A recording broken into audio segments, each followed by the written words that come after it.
modernas tecnologías de aprovechamiento del viento. En este sentido, los primeros datos científicos a considerar se refieren justamente a las posibilidades del aprovechamiento de la energía eólica.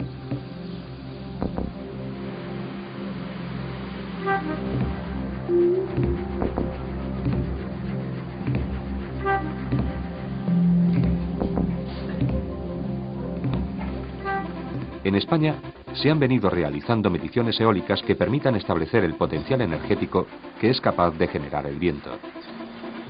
Con estas mediciones se han elaborado mapas eólicos de las distintas comunidades autónomas y se han identificado varias zonas de alto potencial con una capacidad teórica total de generación eléctrica anual superior a 12 millones de megavatios hora. La instalación de un parque eólico requiere, en primer lugar, hacer un estudio del terreno que vamos a ocupar. Se trata de conocer cuál es el viento y la energía que somos capaces de sacar de ese emplazamiento. Para ello se colocan a través de una serie de aparatos, se miden velocidades de viento, velocidades medias, direcciones predominantes y otros datos que nos van a permitir calcular la energía que podemos extraer. Con una máquina determinada y un espacio determinado y esta energía calculamos el número de máquinas a instalar. Con el número de máquinas a instalar podemos conocer perfectamente cuál va a ser la inversión a realizar. Por lo tanto, tenemos dos de los datos predominantes para llevar a cabo una inversión, es decir, los ingresos que vamos a obtener y la inversión que vamos a realizar. Además de esto existen otros gastos como son los de operación y mantenimiento que son relativamente importantes en todo tipo de inversión. Con todo ello se hace un análisis de viabilidad que tiene como objeto calcular la tasa de rentabilidad interna, el tiempo de payback, el tiempo de retorno de esa inversión y el valor actual neto. Con estos tres datos será posible llevar a cabo una instalación eólica. Partiendo de estos datos, a partir de los años 70 se puede hablar del nacimiento de una nueva generación de máquinas eólicas con rendimientos que permiten su explotación económica. El primer sistema de esta nueva tecnología, el más importante y el que presenta más variantes, es su sistema de captación o rotor, compuesto de una serie de aspas que giran alrededor de un eje por efecto del viento y que transforman la energía cinética en mecánica. Los rotores pueden ser de dos tipos, de eje vertical y horizontal.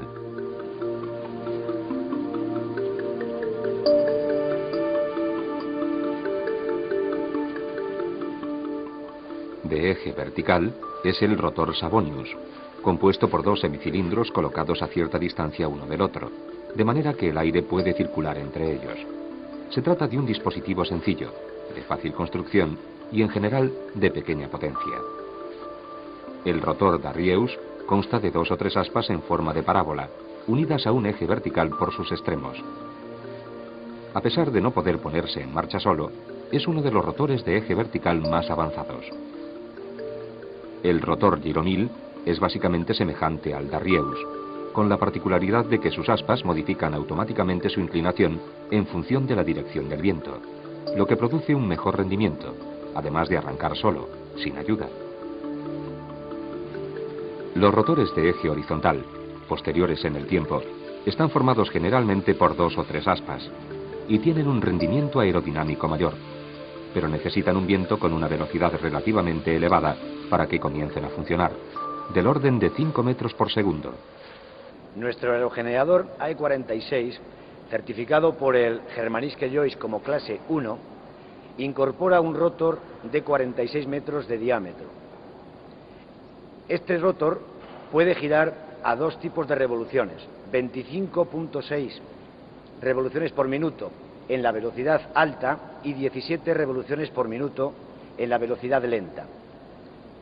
La velocidad lenta de 17 revoluciones por minuto se utiliza cuando el viento oscila entre 3 y 7 metros por segundo y la velocidad alta de 25.6 revoluciones por minuto se utiliza cuando el viento es superior a 8 metros por segundo.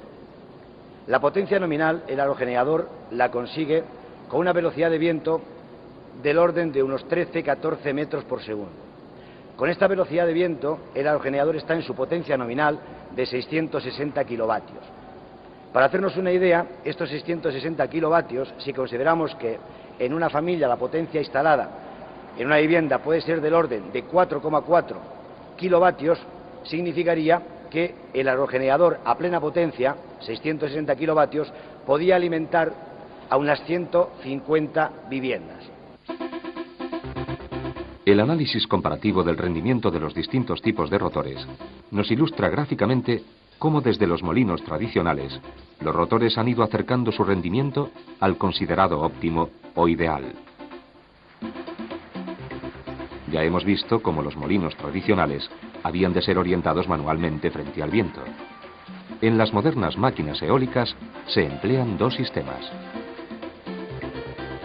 En las máquinas de pequeña potencia, el sistema de orientación está formado por una aleta estabilizadora situada en la parte posterior del rotor, de manera que encare el viento como una veleta. En los grandes generadores, el sistema de orientación es un servomecanismo automático, compuesto por una pequeña veleta que recoge la dirección del viento y que gobierna el servomecanismo girando el rotor hasta situarlo en la dirección adecuada. El viento debe de incidir siempre en el plano perpendicular al rotor. Para conseguir esto, la máquina debe de seguir siempre la dirección del viento. Esto se consigue a través de un servosistema de orientación que está compuesto por dos motorreductores, uno le vemos aquí, el otro está al otro lado de la máquina, y este sistema se pone en marcha a través de un sensor, que en este caso es la veleta, que está colocada en la parte superior de la máquina. Esa veleta envía la dirección del viento, la señal de la dirección del viento, se lo envía al sistema de control y el sistema de control pone en marcha automáticamente los motorreductores de orientación para seguir constantemente la dirección del viento.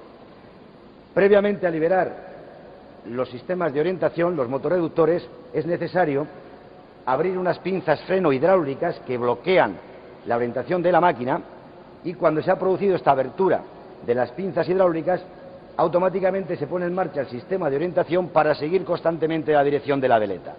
Una vez terminada la orientación y cuando el viento coincide exactamente con la posición de la máquina, en ese momento se desconectan los motorreductores de orientación y vuelve a meterse el sistema de frenado hidráulico para bloquear convenientemente la máquina.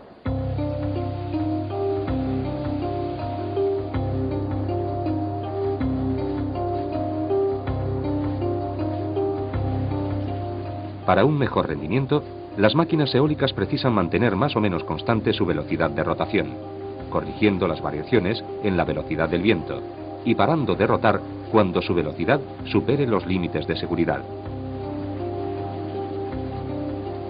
El más primitivo sistema de regulación consiste en una veleta fijada rígidamente a la carcasa del motor, que provoca una inclinación del eje de la máquina con respecto al viento cuando la velocidad de éste aumenta, manteniendo constante la velocidad de rotación y parando el motor cuando llega a una posición perpendicular. En las máquinas de mediana y gran potencia, la regulación se produce por la variación de incidencia de las aspas, también llamada variación de paso, que modifica el ángulo de ataque de las aspas del rotor, aumentando o disminuyendo la potencia de la máquina.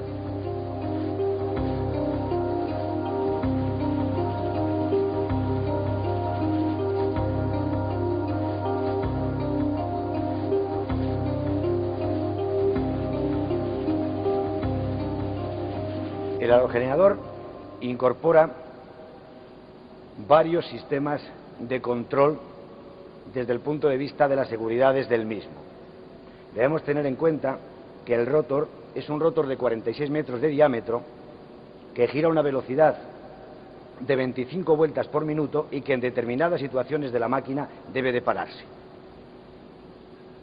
Para considerar este sistema de seguridades de máquina, la máquina incorpora diferentes sensores que cuentan las vueltas en el eje principal, en el generador.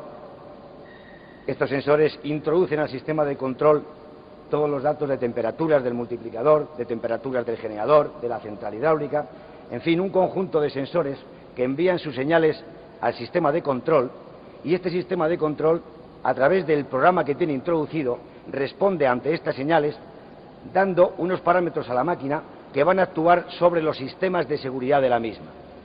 En este sentido, en determinados momentos se producen alarmas de operación normal o bien alarmas de emergencia que deben de actuar